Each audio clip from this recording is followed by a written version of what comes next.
Hi guys! Magandang gabi! Welcome back po dito sa Gandara SRU channel for showbiz update. Andito na naman nga po akong muli, nagbabalik ang nagmamaganda ninyo kajismosang Kim Pao. Wala na nga pong iba si Gandara upang maghatid sa inyo ng latest update and fresh happenings patungkol kina Kim Chiu and Paolo Avellino. And para nga po sa gabing ito, so ang atin pong pag-uusapan at tatalakayin may kinalaman nga po dito sa contract signing, ang pinaka-iniintay na contract signing po ng lahat. Nako, maski ako, ito po ang pinaka-iniintay kong contract signing ng Kim Pao. So, kita-kits tayo dyan.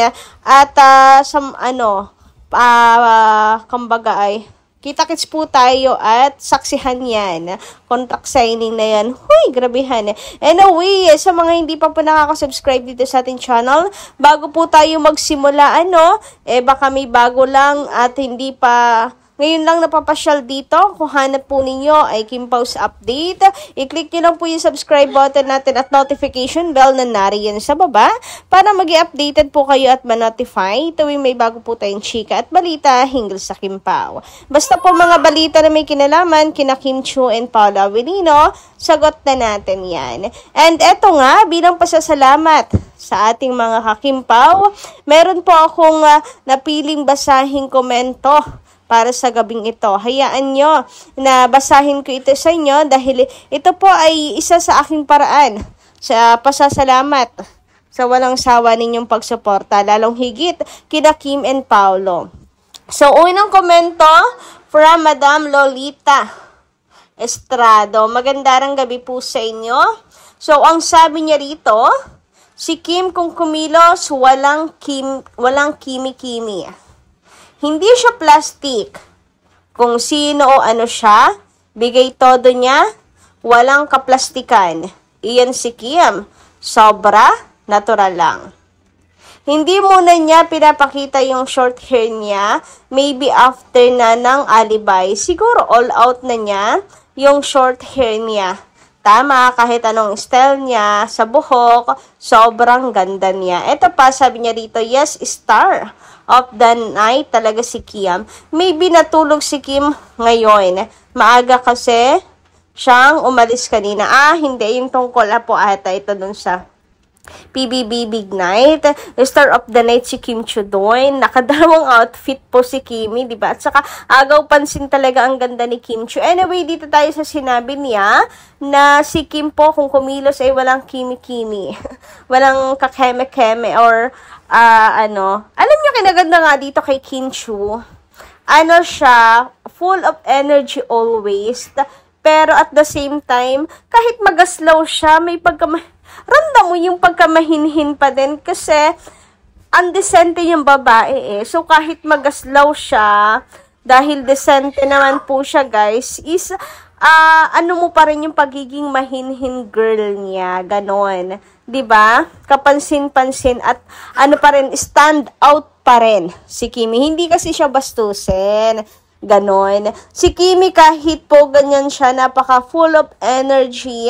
Talaga namang masasabi mo na wala ka masasabi sa kanya na negative Talagang happy lang. Yung mga pilit lang na naninira sa kanya, yun lang yung may sinasabi sa kanya. Pero, kung tutuusin, sobrang, ganda ni Kim Chiu, wala ka masabi, napaka-decente. Unlike dun sa iba, yung pagkagaslaw, may pagkasamang napakaharot. Nagets nyo ba? Yung pagkakaiba. Ako kasi pa nakikita ko si Kim, kahit magaslaw siya, mahinhin. Yung iba, magaslaw, napakaharot, napakalandi ng dating. Iba talaga yung galawan. Iba si Kim Chiu. Basta, yun. In short, iba si Kimi. Samantala, sabi naman po ni Madam Marisa Enderio, magandang gabi. Gandara. Hayaan niyo mga bashers, lalong inggit yung mga basher kay Kimi. Kahit saang anggulo ang katawan niya, kahit anong suot niyang damit, maganda magdala at hindi nakakasawa at mukha niya. At kahit walang makeup, mas lalong lumulutang ang ganda niya. Yung idol kasi, okay, wag na nating isama yan. Anyway, tungkol nga po dito, hindi lang sa pagiging magasda o energetic ni Kim Chiu, sa pananamit rin, kahit po nakakrap top siya, kikay yung kanyang suot, hindi siya bastusin. 'Di ba? Iba. Yung iba kasi yung halos kita na lahat bastusin tingnan. Meron talagang bastusin tingnan, pero si Kim decente pa rin tingnan. Although, siya, nagsiswimsuit, hindi siya bastusin. 'Di ba? And madalang lang naman po si Kim Chiu kasi hindi rin naman niya personality. Inilulugar din po niya. Samantala, ayon naman kay Madam Mary Jane de la Pisa, Madam Lely Camille, and Mila Carillo. So, eto. Natatangi ang isang Kim Chiu, the highest level. Hoy, talaga naman. In any angle of her face, a very pretty Kim Chiu. Kaya kahit stolen shot yan, nako, ang face card never decline talaga. Apaka-Latina, apakaganda, sobra. Kaya ako, pag kunan mo ako ni stolen shot, mukha po akong bruha. Pero si Kimi, hindi gandara ako.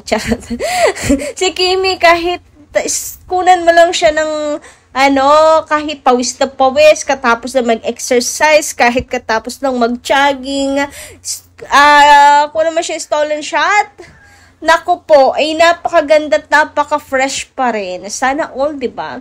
Anyway, ito pa sabi ni Madamila, Kim, kagwapa kaayo. Tumaba ka sana. Panatalihin mo ang kutis para kang diwata na dumating sa amin. Idol Kim Pao, proud kami sa kanila ni Paulo.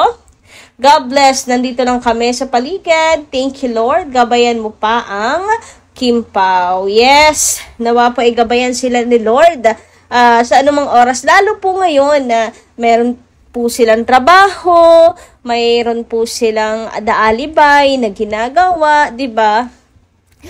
Meron silang mga events, may mga appointments po dahil napaka-in-demand ka ng Kim Pao.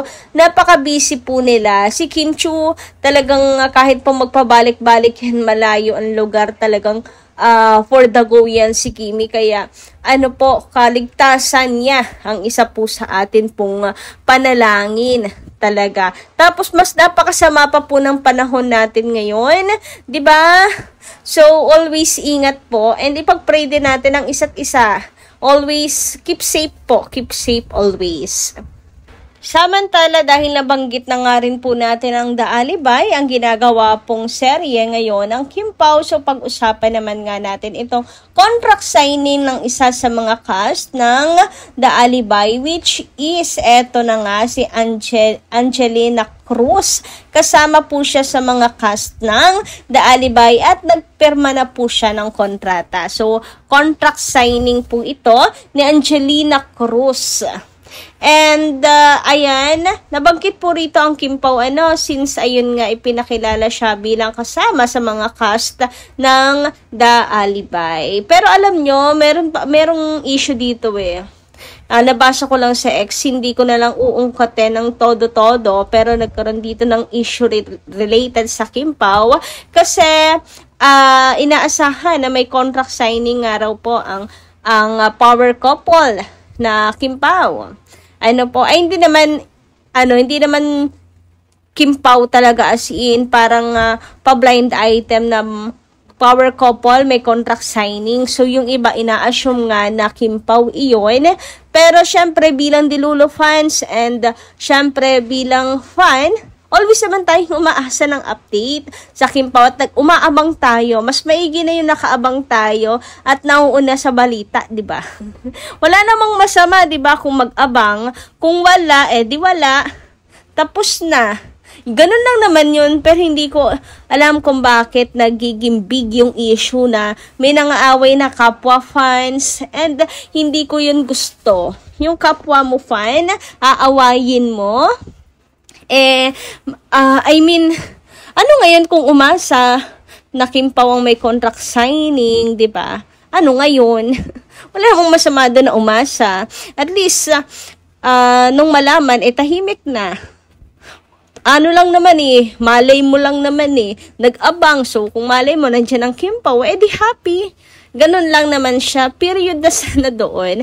Pero kasi may ibang nangaaway na kapwa mo pa kakimpaw, yun ang nakakalungkot doon. Anyway,